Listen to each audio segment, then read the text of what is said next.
পারছি না। ওকে হারানো। ওকে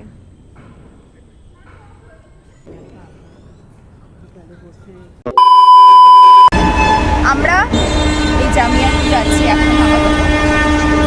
আমরা কোথায় যাচ্ছি সেটা আমি গিয়ে তো দেখাবোই, গিয়ে আর একজন আমাদের সাথে জয়েন হবে। তো চলো ব্লগটা এখান থেকেই কন্টিনিউ করছি।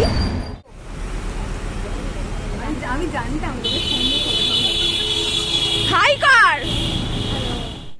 আশা করছি বুঝেই গেছো, আমরা গেছিলাম অবনীন্দ্রনাথ ঠাকুরের বাগান বাড়ি, যেটা কোন্নগরে অবস্থিত। তো অবনীন্দ্রনাথ ঠাকুরকে তো জানো কি বলা হয়, মাস্টার অফ আর্টিস্ট। তো ওনার বাগান বাড়িটা এত সুন্দর সাজানো, আমার অনেক দিন আগে থেকেই যাওয়ার ইচ্ছা ছিল। তো একটা সুযোগ পেলাম, চলে গেলাম।